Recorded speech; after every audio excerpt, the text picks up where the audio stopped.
Last video में हम लोगों ने न्यूक्लियोटाइड्स के बारे में बात किया था और हमने ये देखा था कि बहुत सारे न्यूक्लियोटाइड्स आपके मिलकर के आपका क्या एक न्यूक्लिक एसिड बना रहा है, मतलब न्यूक्लिक एसिड बना रहा है। ठीक है, तो हमने न्यूक्लिक एसिड का देखा था। इस वीडियो में हम लोग एक न्यूक्लिक एसिड का एक type that is the DNA के बारे में हम लोग देखने वाले हैं।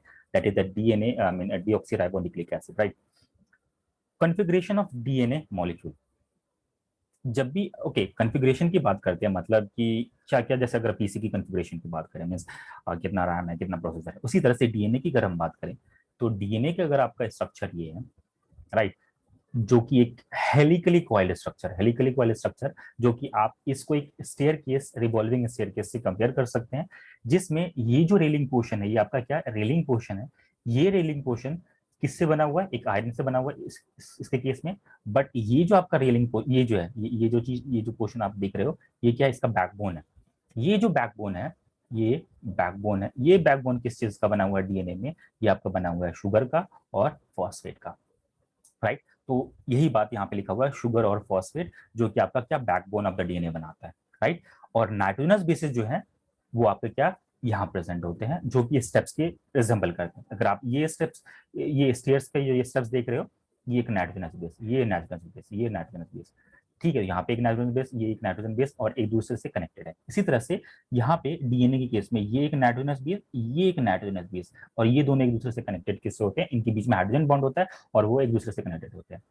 कितने हाइड्रोजन बॉन्ड होते हैं? दो, तीन, ये डिपेंड करता है कि वो किस तरह का आपके पास नाइट्रोजन स्पेसेस है, राइट। ओके, इसमें से अगर आप स्ट्रैंड की अगर पोलैरिटी की अगर बात करेंगे तो एक स्ट्रैंड की जो पोलैरिटी होती है that is 5 prime to 3 prime. दूसरे स्ट्रैंड की जो पोलैरिटी होती है वो होती है 3 प्राइम टू 5 प्राइम। जिसमें से ये जो 5 प्राइम और 3 प्राइम का मतलब ये क्या कॉन्सेप्ट है, ये आपको मैं बता देता हूं। जैसे ये जो स्ट्रैंड लिखा हुआ है, मैंने ये लिखा, ये है 5 प्राइम और दूसरा इसका एंड 3 प्राइम, फिर ये है 3 प्राइम, दूसरा इसका एंड है 5 प्राइम, राइट। कहने का मतलब ये है कि 5 प्राइम जब हम कहते हैं, जब ये एक आपके सामने की शुगर है और ये एक नाइट्रोजनस बेसिस है, ये आपका H है, ये आपका OH, देन H, ये फिफ्थ कार्बन शुगर का CH2O, और इसके साथ एक फॉस्फोरस अटैच होता है, और ये जो फॉस्फोरस होता है that is free, right. Free means fifth carbon पे जो फॉस्फोरस है वो क्या है? फ्री है। फ्री है, फ्री है, इस वजह से 5 प्राइम है। 3 प्राइम एंड का क्या कॉन्सेप्ट है? जैसे आपका दूसरा न्यूक्लियोटाइड है, कोई एक दूसरा न्यूक्लियोटाइड है, उसमें एक दूसरा नाइट्रोजनस बेसिस लगा हुआ है, ये आपका H है, ये आपका OH, देन H, ये CH2O, देन आपका फॉस्फोरस, ओ फॉस्फोरस, ओ फॉस्फोरस, ये एक आपका DTP। अब यहाँ पे क्या होगा? यहाँ पे ये होगा कि ये जो दो फॉस्फोरस है, ये सब सब रिमूव हो जाएगा, ये रिमूव हो जाएगा, और यहाँ से जो एनर्जी मिलेगी वो आपका एनर्जी जो यूज होगा बॉन्ड फॉर्मेशन में एनर्जी यूज होगा। मींस ये जो फॉस्फोरस है इसके साथ ये बॉन्ड फॉर्म करेगा, राइट। मतलब कि ये जो 3 प्राइम एंड है उसके उस पे आपका क्या एक नया न्यूक्लियोटाइड ऐड हुआ, और यहाँ पे भी अब ये 3 प्राइम एंड है, ये जो फ्री है, तो जो 3 प्राइम एंड फ्री होगा वो ये चीज है। मतलब कि 5 प्राइम एंड पे फॉस्फेट फ्री है, 3 प्राइम एंड पे आपका OH फ्री है। इस बेसिस पे बेसिकली आप क्या कहते हैं कि ये 3 प्राइम एंड 5 प्राइम एंड। और पोलैरिटी क्या होगी कि स्ट्रैंड की, एक स्ट्रैंड की जो पोलैरिटी है वो 5 प्राइम एंड से 3 प्राइम एंड, दूसरे एंड की पोलैरिटी क्या होगी? वो होगी just opposite, 3 prime to 5 prime. मतलब इस साइड जो क्या होगा, इस साइड जो लास्ट न्यूक्लियोटाइड होगा उसका OH फ्री होगा, और इस साइड जो होगा उसका फॉस्फेट फ्री होगा। ओके, ठीक है। तो यहाँ पे हमने इसके बारे में देख लिया। आगे बात करते हैं, जैसे ये सेम वही स्ट्रक्चर है, ये जो चीज दिखा रहा है ये आपका क्या बैकबोन दिखाना चाह रहा है। इस बैकबोन पे ये जो है, ये जो चीज है ये आपके नाइट्रोजनस बेसिस है। ये नाइट्रोजनस बेसिस अगर आपका एडेनिन है तो ये किसके साथ पेयर करेगा? थाइमिन के साथ। कितने हाइड्रोजन बॉन्ड? दो हाइड्रोजन बॉन्ड, राइट। इसी तरह से ग्वानिन है, वो किसके साथ पेयर करेगा? साइटोसिन के साथ। कितने hydrogen bond? 3 hydrogen bond, right. तो ये जो चीज बैकबोन है, बैकबोन जो बना हुआ है आपका शुगर और फॉस्फेट से बना हुआ है। सेम जस्ट लाइक लैडर, जिसमें आपका ये आयरन से बना हुआ रेलिंग, और जो स्टेयर्स किससे? नाइट्रोजन बेसिस से। ओके, ये जो स्ट्रक्चर है 3D स्ट्रक्चर, इसमें आपको मेजर ग्रुव और माइनर ग्रुव दिख रहा है।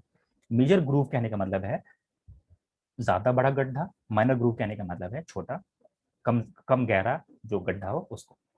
अब ये इन ग्रुप्स का क्या बेनिफिट है? ग्रुप्स का ये बेनिफिट है कि आपके इन ग्रुप्स पे जो मॉलिक्यूल्स होते हैं, मॉलिक्यूल्स वो आकर के बाइंड करते हैं। जैसे आपने पढ़ा होगा कि हिस्टोन प्रोटीन, हिस्टोन प्रोटीन ये आपका डीएनए है, ये आपका डीएनए है, और हिस्टोन प्रोटीन के जो ऑक्टामर होते हैं H1 H2 H2 BH3, ये सारे क्या करते हैं, ऑक्टामर फॉर्म करते हैं, और इस पे डीएनए आपका क्या रैप होता है।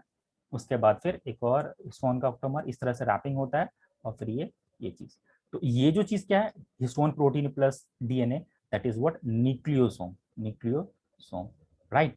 तो ये रैपिंग मीन्स ये जो हिस्टोन प्रोटीन जो आपको दिख रहा है कि ये इस पर रैप कर रहा है, ये हिस्टोन प्रोटीन यहाँ मेजर ग्रुप पे आकर के बाइंड करता है, तभी आपका ये डीएनए बोलता है। जैसे अगर आपका एग्जांपल एक और लूँ मैं, ईटीबीआर, इथिलियम ब्रोमाइड, राइट, जो कि एक कार्सिनोजेनिक है, और आपको आप यूज करते हो डीएनए को स्टेन करने में, और मतलब सो दैट आपका डीएनए विजिबल हो यूवी लाइट में। तो ये भी आपके कहा मेजर ग्रुप में बाइंड करते हैं। ये तो ग्रुप बाइंडिंग्स मॉलिक्यूल्स हैं, मींस ये जो मॉलिक्यूल्स हैं ये आपके बाइंड करते हैं ग्रुप्स पे, सो दैट मॉलिक्यूल्स के आपका आई मीन स्पेसिफिक स्ट्रक्चर या फिर स्पेसिफिक फंक्शन शो हो सके। जैसे ईटीबीआर के केस में विजुअलाइजेशन, और ये हिस्टोन के केस में आपका क्या packaging. Okay,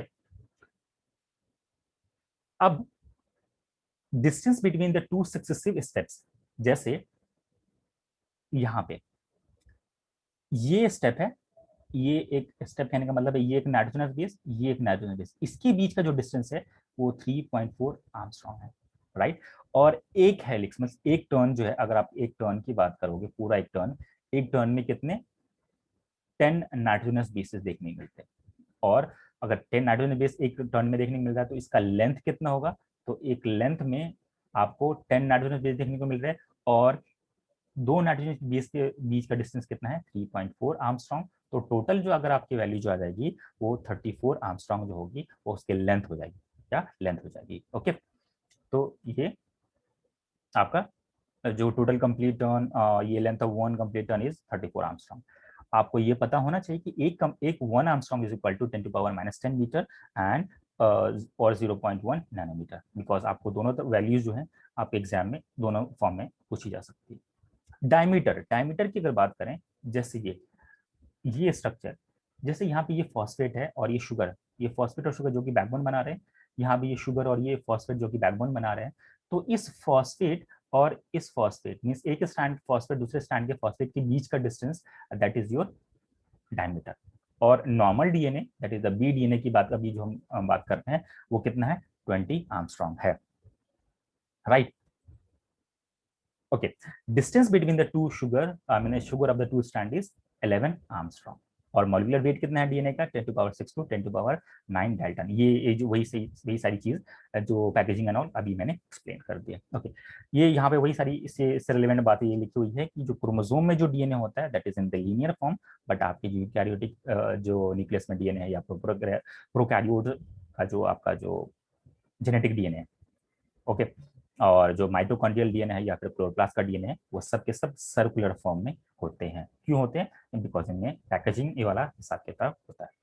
okay, types of DNA हमारे पास जनरली अगर हम on the basis of direction की बात करें, तो हमारे पास दो तरह के डीएनए देखने को मिलते हैं।